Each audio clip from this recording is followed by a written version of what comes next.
Hello दोस्तों, नमस्कार। आप सभी का डी स्टोरी चैनल में। तो दोस्तों, आज की जो कहानी है वो सच में बहुत कुछ सीख देने वाली है। शुरुआत करते हैं आज की इस मोटिवेशनल कहानी, जो कि गांव की बेटी गरीब बेटी की कहानी है। गांव के कोने में एक पुराना मिट्टी का घर था। उसी घर में रामलाल अपनी पत्नी सरिता और बेटी गीता के साथ रहता था। रामलाल एक गरीब किसान था जो दिन रात मेहनत करता था। गीता उसकी इकलौती बेटी थी। गीता बेहद ही खूबसूरत और समझदार थी। वह पढ़ाई में होशियार थी, लेकिन उसकी पढ़ाई छूट चुकी थी क्योंकि परिवार के पास स्कूल की फीस भरने के लिए पैसे नहीं थे।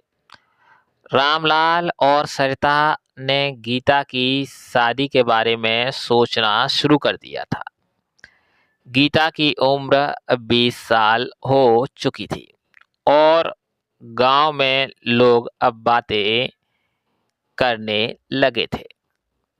रामलाल, तुम्हारी बेटी बड़ी हो गई है, शादी कब करोगे?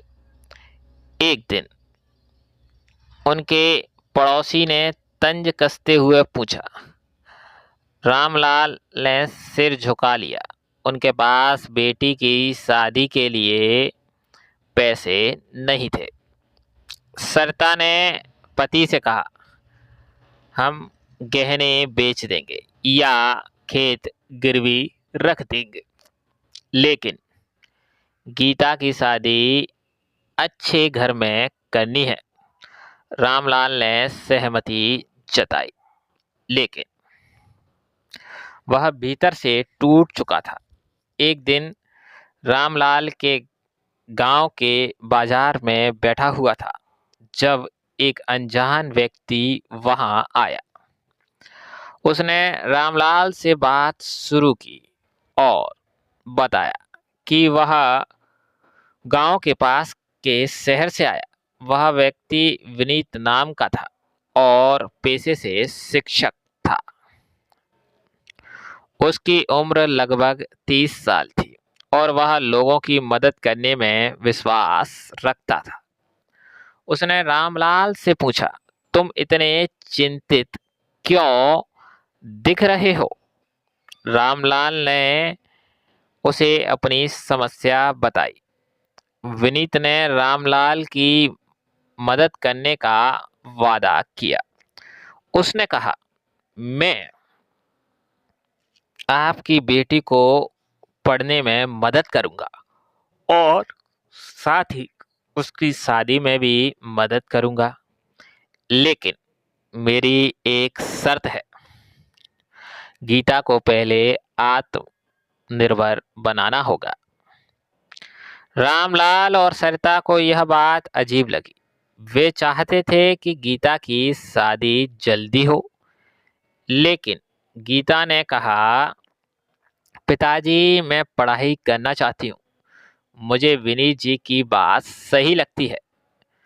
विनीत ने गीता को गांव के सरकारी स्कूल में फिर से दाखिला दिलवाया और उसे मुफ्त में पढ़ाने लगा।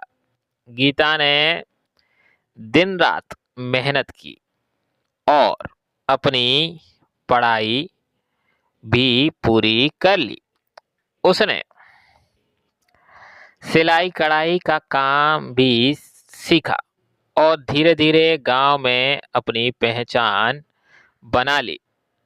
लोग अब उसकी तारीफ करने लगे थे। इसी दौरान एक दिन गांव के प्रधान ने रामलाल से कहा, रामलाल, गीता अब पढ़ लिखी है और अपने पैरों पर खड़ी है। उसके लिए एक अच्छा रिश्ता आया है। लड़का शहर में इंजीनियर है और परिवार भी अच्छा है। रामलाल और सरिता ने खुशी खुशी रिश्ते के लिए हामी भर दी। गीता की शादी की तैयारियां शुरू हो गई।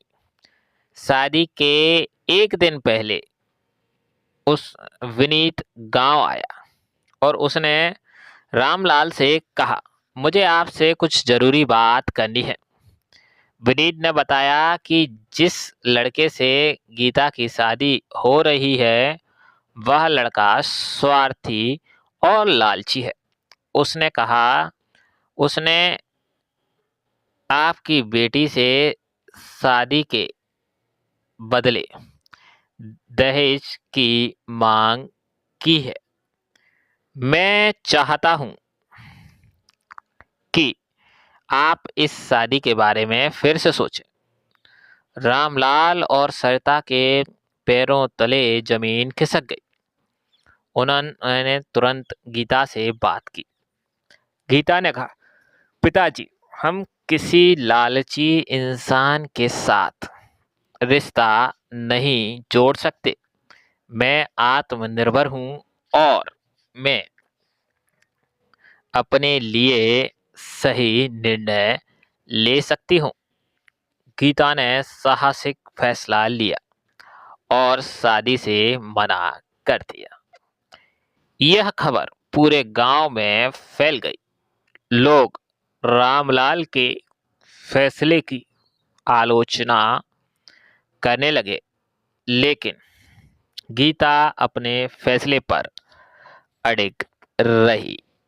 कुछ महीनों बाद विनीत ने गीता से अपनी भावनाएं व्यक्त की। उसने कहा, मैंने हमेशा तुम्हारे आत्मविश्वास और साहस की सराहना की है।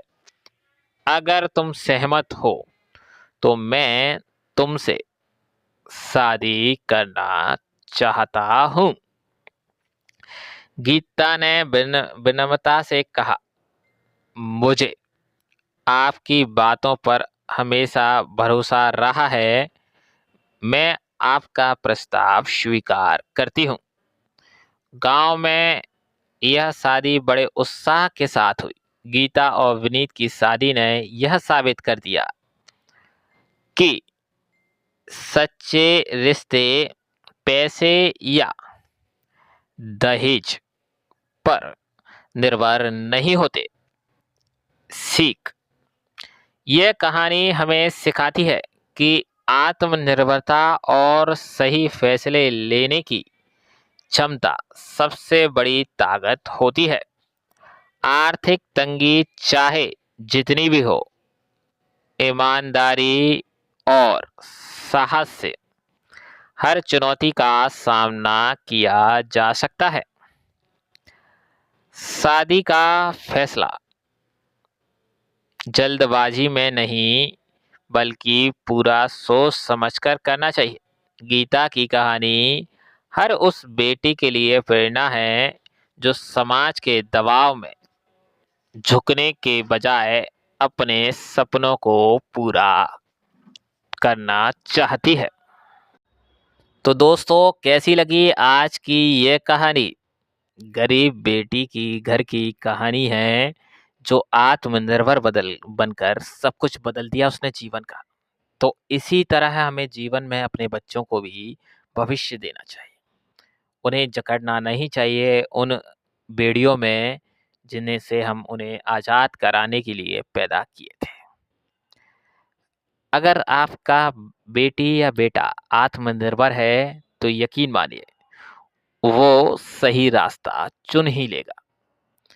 पिता का साथ हमेशा ज़रूरी है। बड़े का अनुभव हमेशा काम आता है, तो बच्चों को भी उस अनुभव का भरपूर लाभ लेना चाहिए।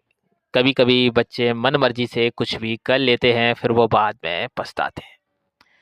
और कभी-कभी माँ-बाप भी बिना बच्चों के विचार के मिले उनसे दबाव डालकर उनसे कुछ भी करवा लेते हैं। आखिरकार उस कहानी का दी एंड बड़ा दुख भरा होता है। तो ये हर बेटी की घर की कहानी है जो आज मैंने आपके सामने रखी। कई बार लोग इससे उबर जाते हैं, कई बार इससे लड़कियां डूब जाती हैं। तो हमें अपनी बच्चियों को अच्छे से सेल्फ रिस्पेक्ट देना सिखाना है, साथ में उन्हें इतना पढ़ाना है जिससे वो आत्मनिर्भर बन जाए। तो आज की हमारी ये कहानी अगर आपको अच्छी लगी हो तो प्लीज़ चैनल को सब्सक्राइब कीजिए, लाइक कीजिए, कमेंट में ढेर सारा प्यार दीजिए, जिससे अच्छी स्टोरियाँ और भी बनाकर हम आप सभी के लिए ला सकें।